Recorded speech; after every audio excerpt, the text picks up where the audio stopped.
Hello you guys, welcome back to my channel. It's been a minute or a few minutes or a year and a half, something like that. For those of you who don't know me, my name is Hannah and I teach high school science in the wonderful state of Florida. For those of you who have not seen me in a year, hi. I'm currently in the car driving to Atlanta for Atlanta's market, which is so exciting, but I'm stuck in traffic, so I figured now is the time to do this video. I put it off for so long. I filmed it so many times, and just like delete it because it's the video why I left teaching, which I'm sure you see in the title. And I think this story is so hard to tell because there's so many different people involved in the story. And I've really struggled with, how do I tell the story while respecting everyone's different perspectives and versions of this story? Especially because there are some people from the last school year that I lost a lot of respect for professionally, who played an active role in why I decided to leave teaching. And so I've really struggled to how do I tell a story about why I left teaching if the story involves other people? Because I would never want to go out there and make a YouTube video and be like, this is why I left teaching, and drag these people on the internet, because the truth is they could have been having a bad year. Maybe they were going through a divorce, maybe something else was happening in their life. If I've learned anything in this last 2 years is when people react to you in an unpleasant way, maybe they yell at you, maybe they say rude things to you, maybe they are very manipulative, maybe they backstab you, whatever it is. Usually it has nothing to do with you, and it has everything to do with them. Oh, that's my boyfriend, by the way, that's wiggling around. Same one as always. So don't be alarmed. So that being said, I've just struggled with how to tell the story because I don't want to bash them.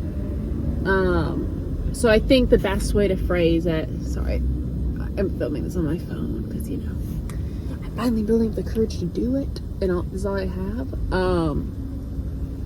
So I think kind of like the SparkNotes version of why I left teaching wasn't I was over state testing, which, by the way, I still think, looking back, I'm like, what a load of baloney. It's not because I felt overworked. Any overworking I really did to myself, to be honest. It's not because administrators were breathing down my neck until the very end. But it was none of those classic teacher instances that you hear of why I left teaching. The parents were terrible, or my administrator was harassing me, whatever it was. No, it was none of that. The last time I taught during the 2020 to 2021 school year, and that was my last year teaching. When the school year started, I worked at a school where there were 6 teachers and 3 administrators, so it was a very small staff. So that being said, when there was turmoil, it was felt very powerfully through the whole staff. And we had some staff changes for that year, and with those changes brought a lot of turmoil, and that was no big deal. I've always kind of prescribed or listened to the motto when it comes to teaching, you won't be involved in teaching drama if you go in your classroom and close the door during breaks, during lunch, before and after school. And you know what, that's still true. But the problem is, with a staff that's so small, you build really strong bonds with teachers. So it's kind of hard to be no, I'm just going to lock myself in my room all the time. Oh no, it was an accident. What? A fire, it looks like. It looks like, oh my god, it looks like the bed of a semi caught on fire. But it was kind of hard to prescribe that in such a small school, follow that advice. And so, staff turmoil, it was obnoxious and it was trivial, but it felt very high school. I was this is annoying, but in no way is it affecting my life deeply. That being said, at the halfway point of the school year, our principal was no longer with us, and there was a newspaper article written about it and an investigation completed. So take that how you will. But as you can imagine, with a staff of 6 and 3 administrators, like, that was felt heavily. And so all the turmoil that was kind of already happening once this principal was no longer at the school, all the staff that kind of had been avoiding each other was forced together and, like, forced to work together very, very closely as the district put a new administrator in place, which unfortunately they did not hire a new principal until the very last 2 weeks of the school year. So for an entire semester, we had no official leader. They would bring in like substitute administrators. Some were great, some were not great. But I think it was just so hard because there was just so much drama. And instead of everyone being able to kind of do their own thing, everyone was forced together almost every single day. And this investigation was happening, which was like playing an active role in all of our classroom lives. And one of the tense things about an investigation happening at a school is you're like told you're not supposed to talk about anything. And so you feel like, oh my God, all this, like, you just feel like you're in trouble, even though you're not. And so it like makes even more tension. I don't know. The whole thing was terrible. So you have all these people that are already angry with each other, being forced together every single day, and then they're having the stress of this investigation happening, being added onto it, and then every week you come to school, you have a new boss, and so it was just like everyone was boiling over, and it was the first full school year of COVID, so if you're a teacher, you know what that was like. So it was just kind of like this hot mess express, and you know, like through this whole thing, I was just like, this sucks, but we can get through it. This is really hard, but I can go home and have a run and be done with it. At no point was I like, I want to quit teaching. Like, I heard those jokes a lot with like some of my other coworkers, like, oh, I'm so done with this place. But of course, they were also like working super hard because we cared about our jobs. But then we got our final replacement administrator, and this is the only thing that I'm going to say is negative about this person, is instead of this person playing an active role in helping to end the drama or calm the drama or dissipate the drama, they played an active role in it. It was very immature, and it was very, as a teacher, I feel like your administrator should be not necessarily someone you look up to, but someone you can look to for professionalism. And this administrator lacked it. And in fact, they were kind of participating in this unprofessional behavior. And I don't mean like, I just mean like they were participating in the drama. And as a teacher, I was like, I no longer feel professionally safe if this is the leader of our school. Do you know what I mean?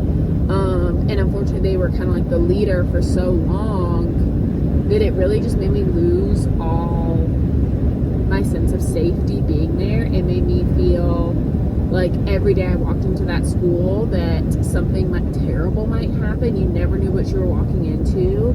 I started getting sick every single morning because I was like, I don't know what I'm walking into. I'd go home and run 3 miles. I literally signed up for therapy once the school year started. And seeing this administrator come in and participate with the drama and make me lose my sense of like professional safety, which by the way is so sad because I had like killer evaluations. I genuinely love teaching. I don't know, like it just sucked. And one day my mom called me, or my mom and I were on the phone, and she's like, oh, I'm going to New Mexico on like a little hiking, like a long hiking weekend. And I said, you know what, I'm coming with you. And I requested 2 days off, and I went with her. And while I was there, I got an email from the kid, one of the students, I think, accusing me of not leaving their sub work right. And it just ticked me off. And the level that it ticked me off, I was like, it's time for me to take a step back from teaching, because I was just like, I'm so unhappy with this place that I felt like the only way to relax and escape it was literally to fly across the country. And now that I'm across the country, they're reaching out, and it is affecting my mood in such a horrible way that obviously this isn't for me. Like, whatever I do, I truly pour my heart and soul into, and it was damaging my heart to be there. And so I said, you know what? I'm done. And then I spent the rest of that trip thinking about like what was next for me. I'd already been looking for other jobs like the last 2 weeks. But that trip was like, no, I'm done. I'm officially done. I went back. I think we had 3 months of school left. And I struggled my way through it. I spoke with HR about my options, about like, can I retire out of the system? Basically, I'm like, what is the fastest way I can get out of here? Because obviously I wouldn't be there for the students, but when I tell you, like, it was so horrible for my mental health to be there with that administrator and then the toxic community at that school. Like, it was horrible. I still feel like I'm suffering some of the repercussions of like anxiety from that.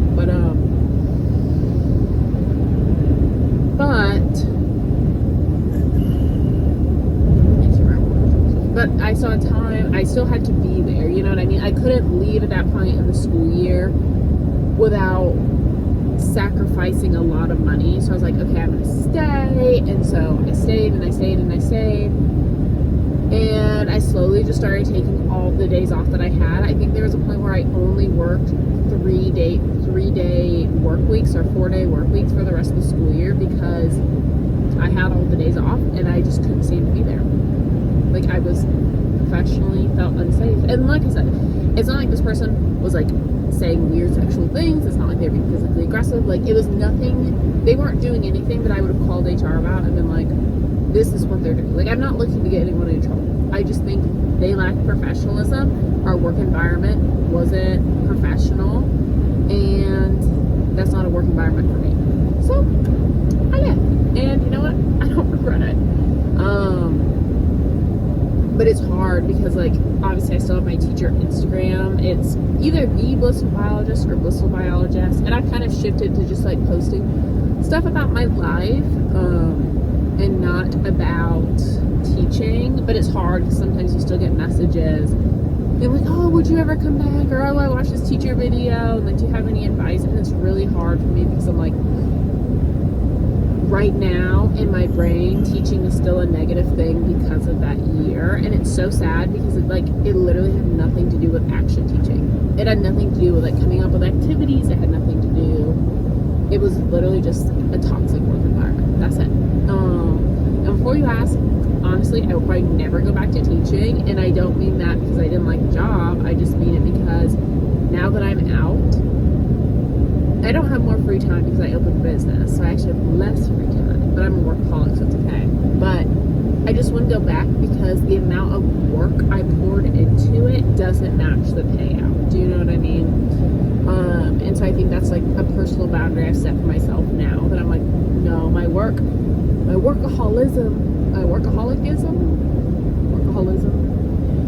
ethic should be paid for appropriately. So I don't think I will ever go back. I'm not really interested in you guys telling me to go back or telling me to change my mind. Yeah, I don't even know if I'm going to keep the comments on for this because I just like don't. That work year, there was just so full of so much gaslighting. I didn't even know what the term gaslighting meant. I always saw it on like social media before that school year and I never really looked into it. But that school year had so much gaslighting that I feel like even if I left the comments on here and you guys are like, oh, well, maybe you could have tried da-da-da-da-da, or maybe it wasn't so bad, I just can't even read that because there was so much gaslighting in that environment. So I might have the comments off, and if I do, it's not personal. It's just, I can't go back to that place. You know what I mean? Mentally, I cannot go back to that zone.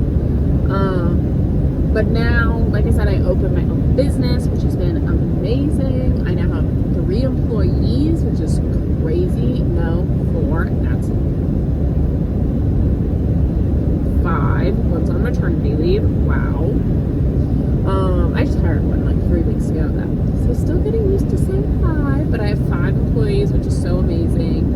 And my boyfriend and I are currently on our way to Atlanta for Atlanta Market. That's where I'm in the car going.